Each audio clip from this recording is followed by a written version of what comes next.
Hi guys, this is Simon Squire, and today I'm going to be showing you a little bit of a treat. I've got Tomb Raider Definitive Edition on the Xbox One. Specifically, we're going to be playing a little post-campaign action, so this is after the story. Basically, we're going to be running around and picking up artifacts, and I'll give you an idea of what the combat system looks like, as well as what the loading screens look like after Lara dies, which is totally on purpose. I killed Lara so that I wouldn't have to reload, and yes. When you see Lara die in this, it's totally intentional. I did not do it by accident. Right. Anyway, alright, back to the game. So, we just zipline down here, and there's a bandit there, so let's just sneakily take him out. Good night. And now his buddy's all freaked out, so he's going to come and attack me. Now, Lara's pretty proficient in hand-to-hand combat after you've leveled her up. When she first starts out, she can't really do anything. I mean, she can mostly run and scream. But as you go, Lara becomes a survivor, she learns how to use her pickaxe, she gets some really neat context-sensitive executions for weapons. For example, arrow through the ear.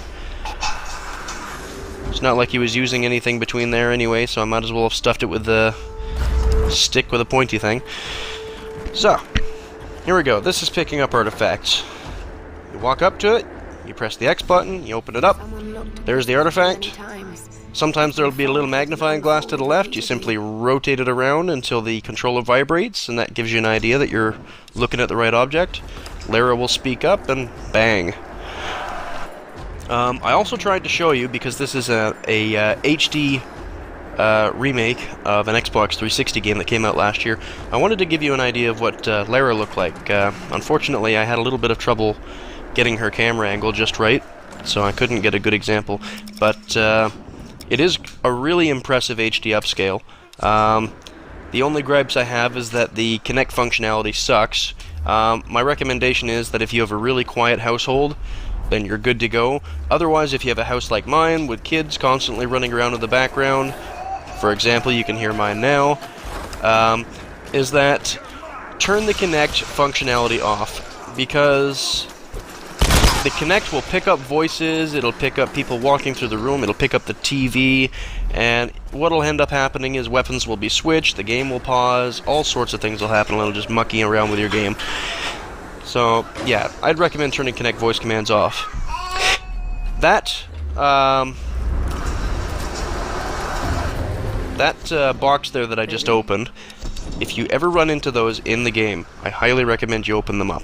They will give you a lot of valuable salvage which can be used to upgrade your weapons, which in turn can be used to give you an advantage in combat. For example, the bow and arrow will net you napalm and explosive arrows, armor-piercing arrows, more stability. You can turn your assault rifle into an assault rifle with a scope, with more ammo. The shotgun maybe, has a grip. Stuff like that. Or incendiary ammo. Here's a loading screen from Lara's intentional death. And as you can see, 5-second loading screen. Not too shabby. I know this is an HD upscale for an old game, for a different system, but I think that 5 seconds is a pretty good loading time. If we could set that as a standard somehow, I know it's not likely with all the more impressive games, like if they were to do a Skyrim upscale, I'm sure it would take quite a bit longer. But, I mean, for example, like in Rise, Son of Rome, there's like a good 2 minutes where you're waiting for levels to start, which can be a bit of a pain in the butt.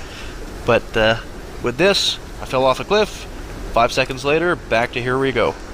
Alright, so to get across this cliff, without jumping and dying, fire the arrow, and fly across.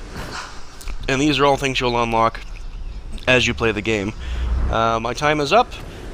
Check back later on this week. I will be playing portions of the campaign of Tomb Raider Definitive Edition on the highest difficulty, so check back and suffer alongside me. Until then, be sure to subscribe and check out my other videos. Have a great day.